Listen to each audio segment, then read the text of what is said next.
Von Braun Space Station. The world's first space hotel is to be assembled in space soon and will accommodate guests by 2025. It is nothing but a rotating space station. The space hotel will have gravity, inviting interiors, gym, and almost all facilities of a five-star hotel. The promoters plans to have the station visited by about 100 tourists per week from 2025. Tim Alatore, the architect of the Von Braun space station, wants to make traveling to space as a commonplace.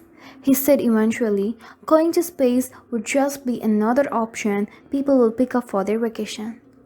Just like going on a cruise or going to a Disney World.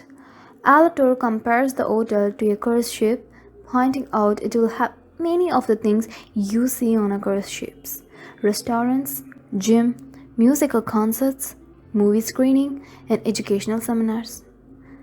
Tim Alatore says that going to space is just like going to a Disney World. And this hotel is to be accommodate guests by 2025.